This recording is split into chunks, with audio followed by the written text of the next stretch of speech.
Hello friends. Siddharth का जुनून और ऐश्वर्या गुस्से में टीना को 2 थप्पड़ और मार देती है और वहां से कार्तिक और देव के साथ चली जाती है और सिद्धार्थ अपने दोस्त से ऐश्वर्या का पता लगाने को कहता है। मंदिर में पूजा करने के बाद सभी महल वापस आ जाते हैं। अब आगे। रात में जोधपुर में सिद्धार्थ अपने महल वापस आ गया था। सिद्धार्थ अपने कमरे में था। कमरे में पूरा अंधेरा था, सिर्फ चांद की रोशनी कमरे में आ रही थी। पूरे कमरे में शराब की बोतलें पड़ी थी और सिगरेट की एशेज। कमरे में अभी भी सिगरेट की स्मेल थी। कमरे में पूरा अंधेरा था, सिर्फ चांद की रोशनी कमरे में आ रही थी। पूरे कमरे में शराब की बोतलें पड़ी थी और सिगरेट की एशेज। कमरे में अभी भी सिगरेट की स्मेल थी। सिद्धार्थ जब से मंदिर से लौटा था, वो ड्रिंक कर रहा था और ऐश्वर्या को याद करके खुश हो रहा था। तभी सिद्धार्थ अपनी ग्लास को ऊपर करके खुद से कहता है, ये जाम मेरी प्रिंसेस के नाम, और इतना कहकर वो एक बार में पी जाता है। फिर वो अपने बेड पर जाकर लेट जाता है। सिद्धार्थ अभी भी ऐश्वर्या के बारे में सोच रहा था। वो ऊपर की छत को देखकर कहता है, प्रिंसेस, अब से तुम मेरी हो और मैं हर हाल में तुम्हें अपना बनाकर रहूंगा। इतना कहकर वो अपनी आंखें बंद कर लेता है और ऐश्वर्या को याद करता है, जब ऐश्वर्या ने टीना को थप्पड़ मारा था, जिसे याद करके उसके चेहरे पर शैतानी मुस्कान जाती है। सिद्धार्थ कहता है, अब तुम्हें पाना मेरा जुनून बन गया है, और इतना कहकर वो सो जाता है। अगली सुबह जयपुर में ऐश्वर्या तैयार होकर नीचे हॉल में आती है और सभी को मॉर्निंग विश करती है। ऐश्वर्या तैयार होकर नीचे हॉल में आती है और सभी को मॉर्निंग विश करती है। ऐश्वर्या देखती है, संध्या जी, जय जी और दादी तीनों परेशान बैठे थे, तो ऐश्वर्या संध्या जी के पास जाकर पूछती है, माँ क्या हुआ, आप सब इतने परेशान क्यों है? उद्धरण चिन्ह। ऐश्वर्या की बात सुनकर संध्या जी ऐश्वर्या को अपने पास बैठाती है और कहती है, बेटा, आज से 21 साल पहले जब आप पैदा हुई थी, तभी आपके पिताजी ने आपकी शादी अपने दोस्त के बेटे के साथ फिक्स कर दी थी। जिसे सुनकर ऐश्वर्या के शौक रह जाती है और अपनी आंखें बड़ी बड़ी करके संध्या जी को देखने लगती है। तभी संध्या जी दोबारा कहती है, बेटा, हम उस लड़के से मिले हैं और हमें पता है वो आपका हमेशा ख्याल रखेंगे। लेकिन ऐश्वर्या संध्या जी की बात का कोई जवाब नहीं देती। संध्या जी की बात सुनकर ऐश्वर्या की आंखों में आंसू आ जाते हैं। तभी ऐश्वर्या अपनी आंखों में आंसू लिए बिना किसी भाव के कहती है, तो माँ आप हमसे क्या चाहती है? उद्धरण चिन्ह। जिस पर संध्या जी कहती है, बेटा हम चाहते हैं कि आप एक बार उस लड़के से हमारे लिए मिल ले, फिर आगे आपका जो फैसला रहेगा हम वही मानेंगे। जिस पर संध्या जी कहती है, बेटा हम चाहते हैं कि आप एक बार उस लड़के से हमारे लिए मिल ले, फिर आगे आपका जो फैसला रहेगा हम वही मानेंगे। जिस पर संध्या जी कहती है, ठीक है, आप जैसे सही समझे, लेकिन हमारी बात मानकर एक बार उससे मिल ले, हमें यकीन है आपको भी वो पसंद आएगे। संध्या जी बात सुनकर ऐश्वर्या बिना कुछ जवाब दिए अपने कमरे में चली जाती है। ऐश्वर्या को उदास देखकर कार्तिक भी उसके पीछे चला जाता है। जब देव सुनता है कि ऐश्वर्या की शादी पहले से ही किसी के साथ पक्की है, तो उसे ये सुनकर बहुत बुरा लगता है और वो भी गुस्सा होकर हॉल से एकांश के कमरे की तरफ चला जाता है। एकांश कमरे में कोई काम कर रहा था, इसलिए वो नीचे हॉल में नहीं आया था। देव एकांश के कमरे में आता है तो देखता है कि एकांश किसी से लैपटॉप पर किसी से जरूरी बात कर रहा है। देव एकांश के कमरे में आता है तो देखता है कि एकांश किसी से लैपटॉप पर किसी से जरूरी बात कर रहा है, लेकिन उसे इग्नोर करके देव जाता है और एकांश के गले लगकर रोने लगता है।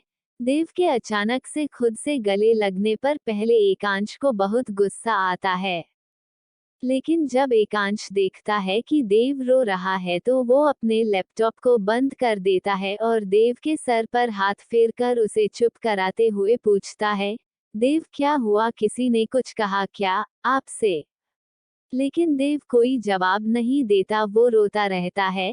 देव को रोता देखकर एकांश को उसकी चिंता होने लगती है। एकांश देव को सोफे पर बैठाकर पूछता है, बताओ देव क्या हुआ, क्यों रो रहे हो? इस बार एकांश थोड़ा गुस्से में बाला था, जिस पर देव सिसकते हुए कहता है, भैया वो प्रिंसेस। जब एकांश ऐश्वर्या का नाम सुनता है तो परेशान होकर पूछता है, क्या हुआ ऐश्वर्या को?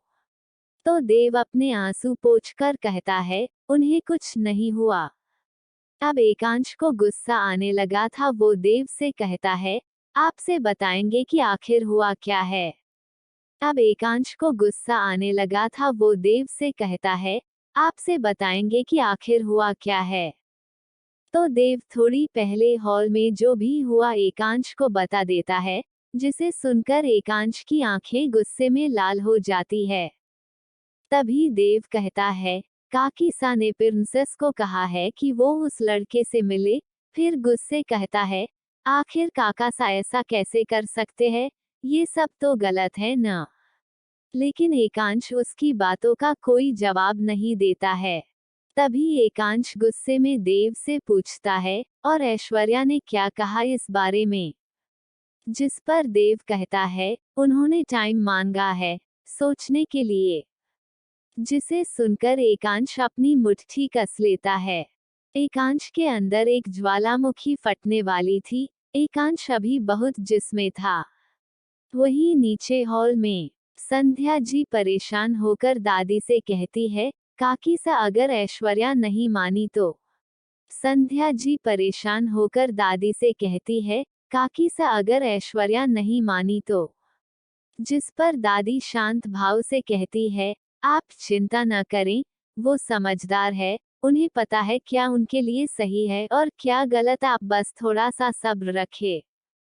और इतना कहकर दादी वहां से उठकर सभी को परेशान छोड़कर कहीं चली जाती है।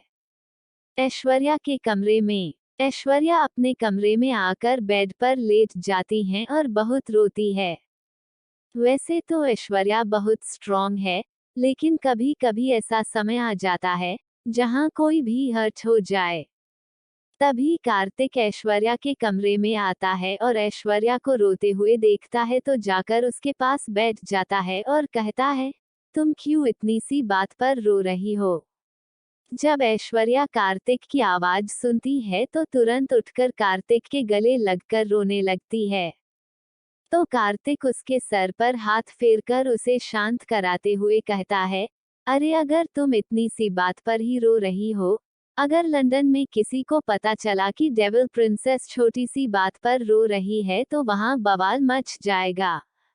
तो कार्तिक उसके सर पर हाथ फेरकर उसे शांत कराते हुए कहता है, अरे अगर तुम इतनी सी बात पर ही रो रही हो, अगर लंदन में किसी को पता चला कि डेविल प्रिंसेस छोटी सी बात पर रो रही है तो वहां बवाल मच जाएगा। कार्तिक की बात सुनकर ऐश्वर्या चुप हो जाती है और उसे घूरने लगती है। जिसे देखकर कार्तिक हंसते हुए कहता है, हाँ, अब आई ना मेरी डेविल प्रिंसेस वापस। कार्तिक की बात सुनकर ऐश्वर्या गुस्सा होकर कहती है, मैं तुम्हें छोड़ूंगी नहीं। तो कार्तिक उसके सर पर टपली मारकर भागते हुए कहता है, पहले मुझे पकड़ो तो फिर मारना। कार्तिक की बात सुनकर ऐश्वर्या उसके पीछे भागने लगती है। थोड़ी देर तक मस्ती करने के बाद दोनों हंसते हुए सोफे पर बैठ जाते हैं। ऐश्वर्या हाफते हुए कहती है, थैंक यू भाई, मेरा मूड सही करने के लिए। जिस पर कार्तिक सीरियस होकर ऐश्वर्या से पूछता है, चलो अब बताओ क्या प्रॉब्लम है तुम्हें? तो ऐश्वर्या बताती है, तुमने नीचे सुना तो है, फिर भी मुझसे पूछ रहे हो। तो कार्तिक सोफे पर अपना सर रख के कहता है, तो उसमें परेशानी क्या है? तो कार्तिक सोफे पर अपना सर रख के कहता है, तो उसमें परेशानी क्या है? उद्धरण चिन्ह। जिसे सुनकर ऐश्वर्या उसे कंफ्यूज होकर देखने लगती है। तो कार्तिक ऐश्वर्या का हाथ पकड़कर उसे समझाते हुए कहता है, देखो ऐश, मुझे पता है इस समय तुम्हें कैसा लग रहा है, लेकिन तुम ही सोचो, अगर राजा सा और रानी सा ने आपके लिए उसे पसंद किया है तो उसमें कुछ तो अच्छा होगा। कार्तिक की बात सुनकर ऐश्वर्या सोच में पड़ जाती है। तभी कार्तिक आगे कहता है, वैसे भी सबने कहा है, अगर आपको लड़का पसंद होगा तभी आगे की बात होगी, तो उससे मिलने में क्या प्रॉब्लम है। जिसे सुनकर ऐश्वर्या कहती है, लेकिन मैं माँ से क्या कहूंगी। तो कार्तिक कहता है, तुम इसकी चिंता मत करो, बस तुम मुझे अपनी राय बताओ। कार्तिक की बात सुनकर ऐश्वर्या कुछ देर कर सोचती है, फिर कहती है, ठीक है, मैं उससे मिलने के लिए तैयार हूँ। ऐश्वर्या की बात सुनकर कार्तिक खुश हो जाता है और ऐश्वर्या को गले लगाकर कहता है, मुझे पता है मेरी बहन कभी किसी को निराश नहीं करेगी। ऐश्वर्या की बात सुनकर कार्तिक खुश हो जाता है और ऐश्वर्या को गले लगाकर कहता है, मुझे पता है मेरी बहन कभी किसी को निराश नहीं करेगी। जिस पर ऐश्वर्या सिर्फ मुस्कुरा देती है, लेकिन यूएस के मुस्कुराहट में एक दर्द छुपा था। फिर कार्तिक ऐश्वर्या को आराम करने का कहकर कमरे से बाहर आ जाता है और ऐश्वर्या जाकर बालकनी में खड़ी हो जाती है। ऐश्वर्या खुद से कहती है, मुझे इस बात से इतना बुरा क्यों लग रहा है। इतना कहा वो वही झूले में बैठ जाती है। हॉल में दादी अपने साथ एकांश को लेकर नीचे आ गई थी। एकांश का चेहरा उतरा हुआ लग था, उसके चेहरे पर अभी दर्द साफ दिख रहा था। एकांश को जब से पता चला है कि ऐश्वर्या को लड़का देखने आ रहा है, तब से ही एकांश का बुरा हाल है। तभी कार्तिक खुश होकर नीचे हॉल में आता है। कार्तिक को खुश देखकर जय जी कंफ्यूज होकर पूछते हैं, कार्तिक बेटा, आप इतने खुश क्यों दिख रहे हैं। उद्धरण चिन्ह। तो कार्तिक खुश होकर कहता है, खुश होने वाली ही बात है राजा सा। ऐश्वर्या डेट पर जाने के लिए मान गई है। तो कार्तिक खुश होकर कहता है, खुश होने वाली ही बात है राजा सा। ऐश्वर्या डेट पर जाने के लिए मान गई है। कार्तिक की बात सुनकर वहां बैठे सभी लोग खुश हो जाते हैं, सिर्फ एकांश और देव को छोड़कर। एकांश जब सुनता है कि ऐश्वर्या इस रिश्ते के लिए मान गई है तो उसे बहुत गुस्सा आता है और एकांश अपनी मुट्ठियां कसते हुए कहता है, मैंने कभी नहीं सोचा था कि आप ऐसा कर सकती है। एकांश के चेहरे पर गुस्सा और दर्द साफ दिख रहा था, जिसे कार्तिक भी नोटिस करता है, लेकिन कुछ कहता नहीं है। तभी संध्या जी खुश होकर कहती है, ये तो बहुत अच्छी खबर सुनाई आपने, हम कल ही उनकी डेट अरेंज करते हैं। तो दादी भी खुश होते हुए कहती है, हाँ संध्या, आपने बहुत सही फैसला लिया है और दीक्षा भी इसमें आपकी मदद करेगी। जिस पर दीक्षा जी भी मुस्कुराते हुए कहती है, जी माँ, आप सही कह रही है, और इतना कहकर सभी हॉल से चली जाती है। वही दादी एकांश से कहती है, बंटू, आपको हमने जो कहा है उसे याद रखे, वरना आपको पता है हम क्या करेंगे। इतना कहकर वो भी हॉल से अपने कमरे में चली जाती है। वही दादी एकांश से कहती है, बंटू, आपको हमने जो कहा है उसे याद रखे, वरना आपको पता है हम क्या करेंगे। इतना कहकर वो भी हॉल से अपने कमरे में चली जाती है।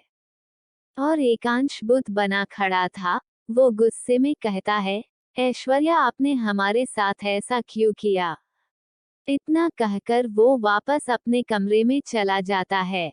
ऐश्वर्या के कमरे में ऐश्वर्या अपने बिस्तर पर लेटी थी, लेकिन उसकी आंखों में नींद का कतरा भी नहीं था।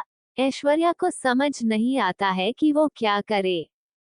फिर ऐश्वर्या गुस्से में बिस्तर से उठकर अपने मोबाइल से किसी को कॉल लगाती है और कॉल उठ जाने के बाद गुस्से में कहती है, मुझे 1 घंटे के अंदर सारी फाइल्स कंप्लीट चाहिए, मैं आ रही हूँ। इतना कहकर ऐश्वर्या अलमारी से अपने कपड़े निकालकर बाथरूम की तरफ चली जाती है। थोड़ी देर में तैयार होकर ऐश्वर्या नीचे हॉल में आती है। जब हर्षिता ऐश्वर्या की तैयार होकर कहीं जाते हुए देखती है तो पूछती है, दीदी आप कहीं जा रही है? उद्धरण चिन्ह। तो ऐश्वर्या अपने आप को नॉर्मल करके नकली स्माइल अपने फेस पर लाकर कहती है, वो हमें ऑफिस में कुछ काम था, इसलिए हम ऑफिस जा रहे हैं। इतना कहकर वो अकेली महल से चली जाती है। तो ऐश्वर्या अपने आप को नॉर्मल करके नकली स्माइल अपने फेस पर लाकर कहती है, वो हमें ऑफिस में कुछ काम था, इसलिए हम ऑफिस जा रहे हैं। इतना कहकर वो अकेली महल से चली जाती है। हर्षिता ऐश्वर्या की चिंता करते हुए कहती है, हमें पता है दीदी आप बहुत परेशान है अपने रिश्ते को लेकर, लेकिन हम भी इसमें कुछ नहीं कर सकते। इतना कहकर वो उदास हो जाती है। तभी संध्या जी आकर हर्षिता से पूछती है, हर्षिता बेटा आपने ऐश्वर्या को देखा? हमें कहीं दिख नहीं रही है। तो हर्षिता कहती है, वो बड़ी माँ दीदी को ऑफिस में कुछ जरूरी काम था, इसलिए वो ऑफिस गई है। जिसे सुनकर संध्या जी कहती है, ठीक है। फिर परेशान होकर अपने मन में कहती है, हमें पता है बेटा, आपको अभी ये गलत लग रहा होगा, लेकिन हमारा यकीन मानिए हमारा फैसला आगे चलकर आपके लिए सही साबित होगा। वही दूसरी तरफ ऑफिस में आज पूरे ऑफिस में सारे एम्प्लॉयज की भाग दौड़ मची थी। सभी अपनी अपनी फाइल्स लेकर बाबा सेओ केबिन के चक्कर लगा रहे थे। सभी के चेहरों पर डर और पसीना साफ दिखाई दे रहा था। आज पूरे ऑफिस में सारे एम्प्लॉयज की भाग दौड़ मची थी। सभी अपनी अपनी फाइल्स लेकर बाबा सेओ केबिन के चक्कर लगा रहे थे। सभी के चेहरों पर डर और पसीना साफ दिखाई दे रहा था। सारे एम्प्लॉयज डर के कारण कांप रहे थे। तभी एक लड़की अपने साथी से कहती है, आज मेम को क्या हो गया है? वो बहुत गुस्से में दिख रही थी। तभी दूसरी लड़की कहती है, हाँ, आज तो भगवान ही हमें इनसे बचा सकते हैं। और इतना कहर दोनों अपना काम करने लगती है। सेओ 7 में ऐश्वर्या गुस्से से अपने सामने खड़े 2 एम्प्लॉयज को देख रही थी।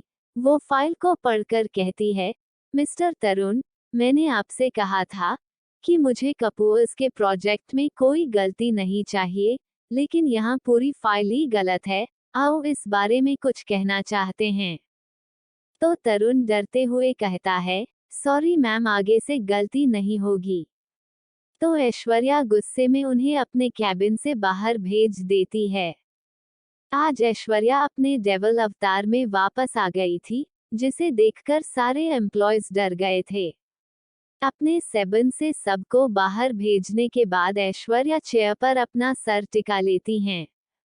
अपने 7 से सबको बाहर भेजने के बाद ऐश्वर्या चेयर पर अपना सर टिका लेती हैं। ऐश्वर्या अपने कैबिन में बैठी अपने आप से कहती है, मुझे इन सब से इतना फर्क क्यों पड़ रहा है, जबकि मुझे पता है कि ये मेरे लिए ही अच्छा है, लेकिन फिर भी मुझे बुरा क्यों लग रहा है। इतना कहकर ऐश्वर्या अपनी आंखें बंद कर लेती है, लेकिन आंखें बंद करते ही उसे एकांश का हस्त हुआ चेहरा उसके सामने आ जाता है, जिससे ऐश्वर्या को अपने दिल में सुकून महसूस होता है। ऐश्वर्या कंफ्यूज थी। वो अपने आप से कहती है, मेरे साथ ये सब क्या हो रहा है? एकांश जी को देखकर मुझे सुकून मिलता है। जब वो मेरे आसपास रहते हैं तो मुझे बहुत अच्छा लगता है। ये सब क्या है, मुझे कुछ समझ नहीं आ रहा। तो आगे की कहानी में क्या होने वाला है? बचपन में ऐश्वर्या की शादी किससे तय हुई थी? ऐश्वर्या अपने रिश्ते को लेकर आगे क्या करेगी? क्या होगा ऐश्वर्या का फैसला? ऐश्वर्या क्यों रो रही है और क्या ऐश्वर्या अपने अंदर की बेचैनी को समझ पाएगी? और एकांश आगे क्या करेगा? क्या वो ऐश्वर्या को अपनी फीलिंग्स बताएगा? पिछले चैप्टर में हमने पढ़ा कि ऐश्वर्या लड़के से मिलने के लिए तैयार हो जाती है, जिससे पूरा परिवार बहुत खुश होता है, लेकिन देव और एकांश गुस्सा हो जाते हैं। वही ऐश्वर्या अपने आप को शांत करने की पूरी कोशिश करती हैं, लेकिन फिर भी उसका बेचैन दिल शांत नहीं होता और एकांश उसे देखता रह जाता है। अब आगे। ऑफिस में राहुल डरते हुए ऐश्वर्या के केबिन का डोर नॉक करता है, जिससे ऐश्वर्या अपने होश में आती है और फिर कमिंग कहती हैं। तो राहुल अंदर आकर अपना सर नीचे करके खड़ा हो जाता है, जिसे देखकर ऐश्वर्या उससे पूछती है, कहो क्या बात है। तो राहुल थोड़ा डरते हुए कहता है, वो मैम, एट एंटरप्राइज के सीईओ आपसे मिलने आए हैं। जब ऐश्वर्या सुनती है कि एकांश उससे मिलने आया है तो अपने आप ही उसके चेहरे पर स्माइल आ जाती है, जिसे राहुल भी देखकर शॉक में था। राहुल ऐश्वर्या को देखकर कंफ्यूज होकर अपने मन में कहता है, ये मैम को अचानक से क्या हो गया? अभी कुछ देर पहले तो इतने गुस्से में थी, फिर अचानक से इन्हें क्या हुआ? राहुल ऐश्वर्या को देखकर कंफ्यूज होकर अपने मन में कहता है, ये मैम को अचानक से क्या हो गया? अभी कुछ देर पहले तो इतने गुस्से में थी, फिर अचानक से इन्हें क्या हुआ? राहुल अपने ख्यालों में खोया खड़ा ही था, तभी उसे ऐश्वर्या की आवाज आती है। ऐश्वर्या कहती है, उन्हें हमारे केबिन में भेजे। जिसे सुनकर राहुल यस मैम कहकर केबिन से बाहर चला जाता है। कुछ देर बाद एकांश केबिन के अंदर आता है। एकांश को देखकर ऐश्वर्या के दिल की धड़कनें बढ़ने लगती हैं। ऐश्वर्या को खुद समझ नहीं आता कि एकांश के उसके सामने आते ही उसके साथ ऐसा क्यों होता है, लेकिन एकांश को देखकर ऐश्वर्या के दिल को सुकून मिलता है। एकांश को देखकर ऐश्वर्या अपनी चेयर से खड़ी हो जाती है और मुस्कुराते हुए पूछती है, एकांश जी, आप यहाँ? लेकिन एकांश कोई जवाब नहीं देता। एकांश की आंखों में दर्द साफ दिख रहा था। एकांश जब ऐश्वर्या को खुश देखता है तो उससे कुछ कह नहीं पाता। तभी ऐश्वर्या उसे बैठने का कहती है, तो एकांश उसके सामने वाली चेयर बैठ जाता है। तभी ऐश्वर्या उसे बैठने का कहती है, तो एकांश उसके सामने वाली चेयर बैठ जाता है। ऐश्वर्या भी बैठते हुए पूछती है, जी अगर आपको हमसे कुछ काम था तो आप महल में ही हमें बता देते। जिस पर एकांश बिना किसी भाव से कहता है, क्या अब हम बिना किसी काम के आपसे मिलने भी नहीं आ सकते? एकांश की बात सुनकर ऐश्वर्या थोड़ा चौंक जाती है, लेकिन फिर खुद को नॉर्मल करके कहती है, नहीं, वो तो हमने। उससे पहले ही एकांश कहता है, चलिए, वो सब बातें छोड़िए, हमने सुना है कि शादी के लिए आपको कल लड़का देखने आ रहा है। एकांश की बात सुनकर ऐश्वर्या चुप हो जाती है और उसके चेहरे पर उदासी साफ दिखती है, जो एकांश भी देख रहा था। लेकिन ऐश्वर्या अपनी उदासी को छुपाकर मुस्कुराते हुए कहती है, जी आपने सही सुना। हाँ। ऐश्वर्या की मुस्कुराहट देखकर एकांश का दिल टूट जाता है। एकांश अपने मन में कहता है, क्या सच में आपको हमारी बातों से? फिर एकांश आगे कहता है, तो आपने क्या फैसला लिया है? फिर एकांश आगे कहता है, तो आपने क्या फैसला लिया है? जिस पर ऐश्वर्या अपने फेस पर नकली मुस्कान के साथ कहती है, अगर हमारे माँ पापा को लड़का पसंद है तो हमें भी इसमें कोई ऐतराज नहीं है, क्योंकि हमारे लिए खुद से ज्यादा हमारे परिवार की खुशियाँ जरूरी है। ऐश्वर्या की बात सुनकर एकांश उदास होकर अपने मन में कहता है, आपको सभी की खुशियों का ख्याल है, सिर्फ हमारी खुशियों का छोड़कर। इतना कहकर एकांश के चेहरे पर दर्द भरी मुस्कान आ जाती है। तभी ऐश्वर्या एकांश से पूछती है, आपको क्या हुआ, आप कहाँ खो गए? तो एकांश उदास होकर कहता है, कहीं नहीं।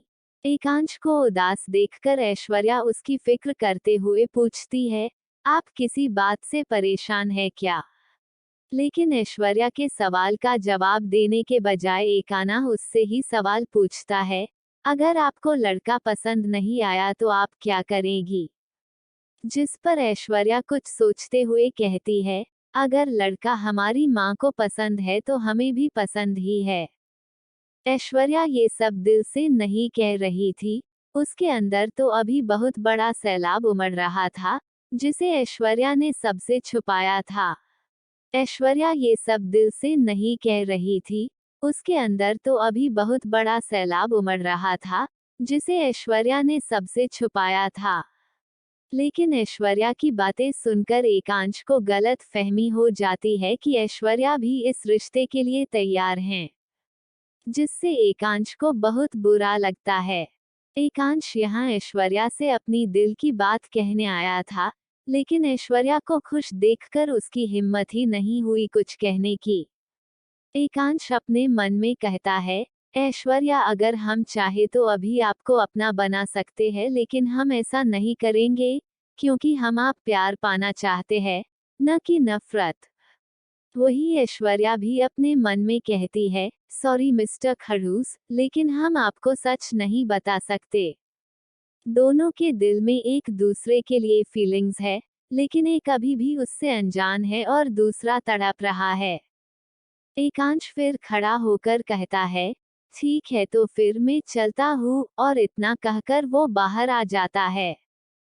ऑफिस से बाहर आकर वो अपनी कार बैठ जाता है और ड्राइवर से कहता है, फार्म हाउस चलो। ऑफिस से बाहर आकर वो अपनी कार बैठ जाता है और ड्राइवर से कहता है, फार्म हाउस चलो। जिस पर ड्राइवर यस बॉस कहता है और कार चलाने लगता है। एकांश शीट पर अपना सर टिकाकर अपनी आंखें बंद कर लेता है और सुबह के बारे में सोचने लगता है। कुछ देर पहले देव की बात सुनकर एकांश गुस्से में आ गया था। दोनों बात कर ही रहे थे कि तभी दादी एकांश के कमरे में आती है। दादी कमरे के आकर देव से सीरियस होकर कहती है, देव आप कमरे से बाहर जाए, हमें एकांश से कुछ बात करनी है। दादी की बात सुनकर देव पहले एकांश को देखता है, फिर अपना मुंह बनाकर कमरे से बाहर निकल जाता है।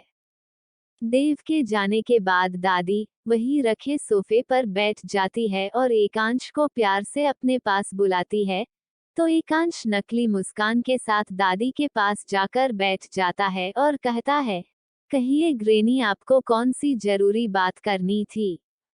तो दादी सीरियस होकर कहती है, पहले आप हमारी कसम खाए कि हम आपसे हो भी मांगेंगे, आप वो हमें देंगे। तो दादी सीरियस होकर कहती है, पहले आप हमारी कसम खाए कि हम आपसे हो भी मांगेंगे, आप वो हमें देंगे।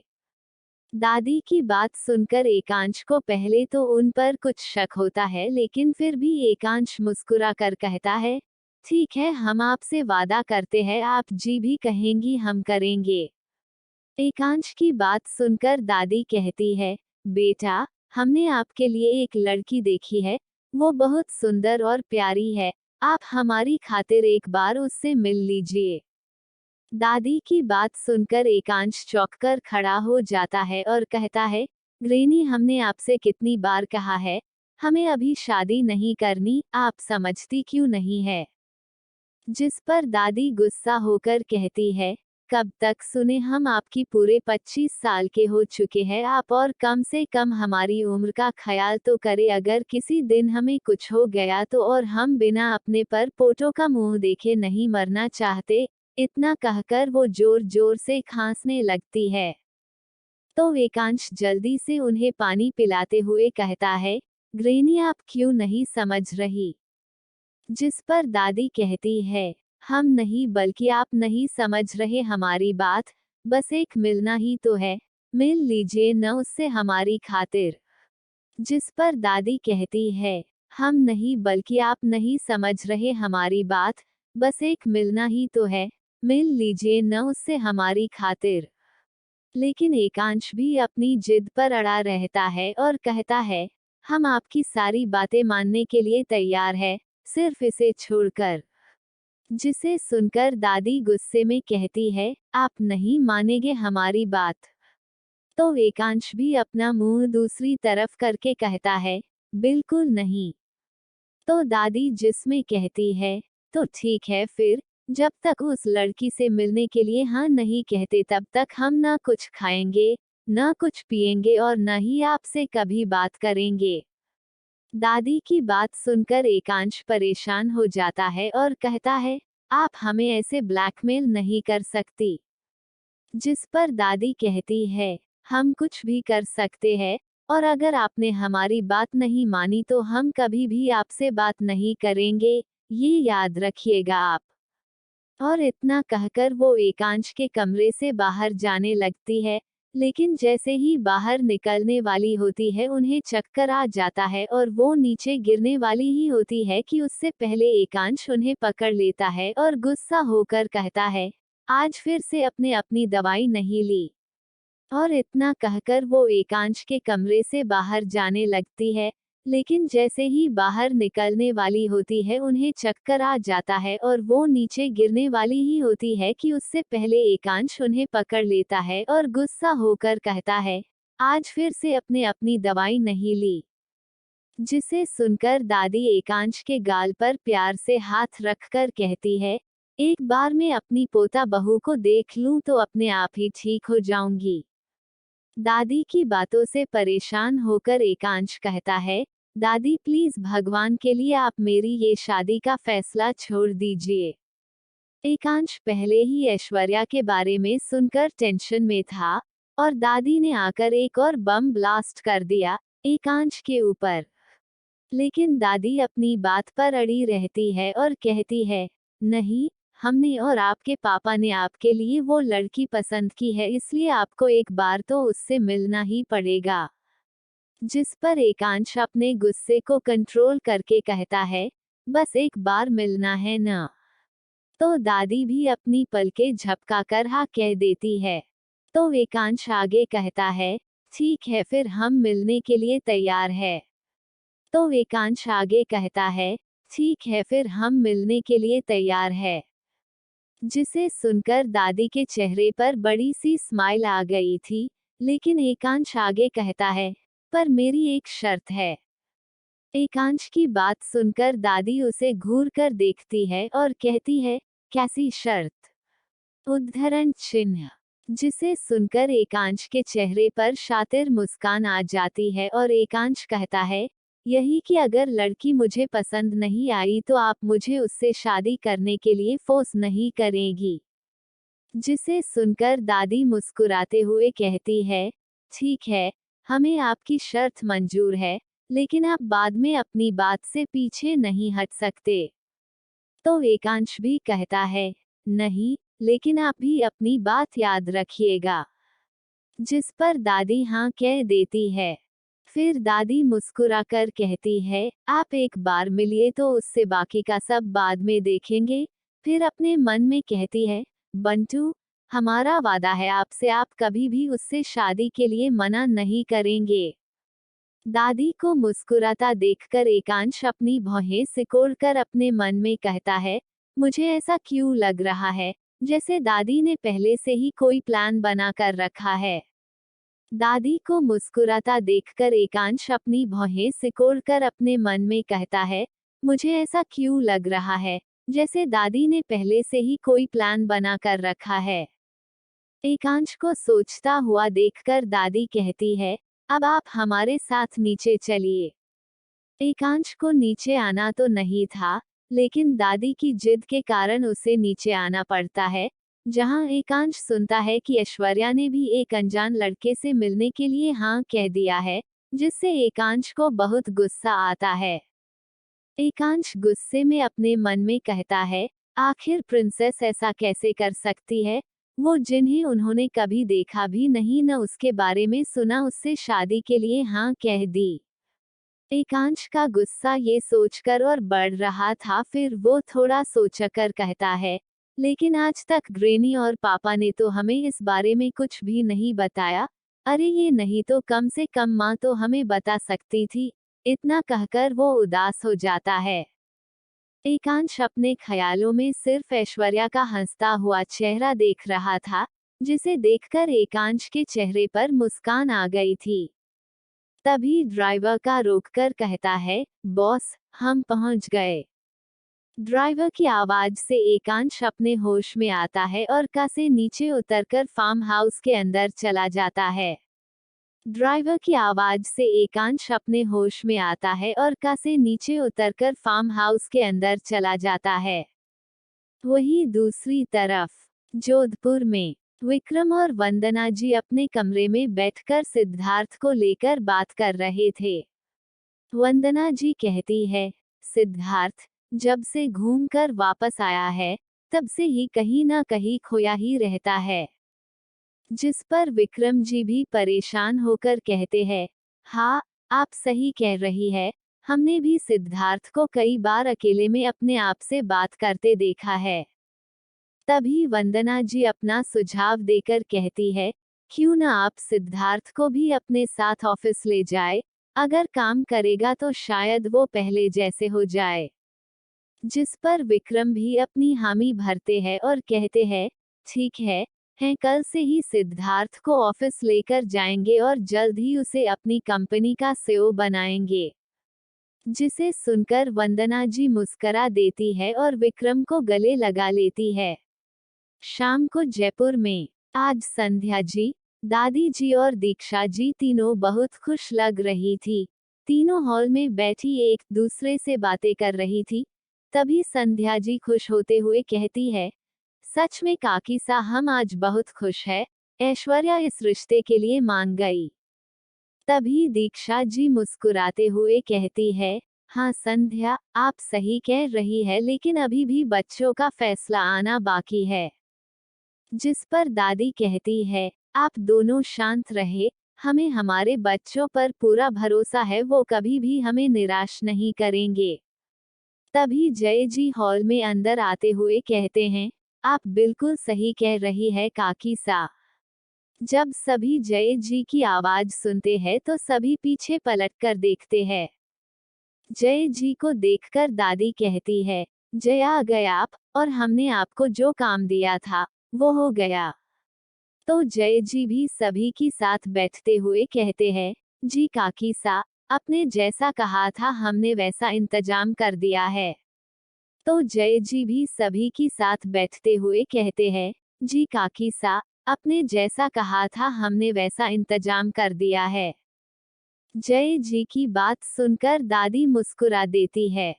थोड़ी देर बाद ऐश्वर्या और एकांश भी महल वापस आ चुके थे और सभी बैठकर एक साथ डिनर कर रहे थे। सभी चुपचाप बैठकर डिनर कर रहे थे। देव अभी भी सुबह वाली बात पर गुस्सा था, लेकिन देव के गुस्सा होने की वजह किसी को नहीं पता। वही ऐश्वर्या खाना खाने के बजाय अपनी प्लेट में रखे खाना को देख रही थी और ऐश्वर्या अपने ख्यालों में खोई थी।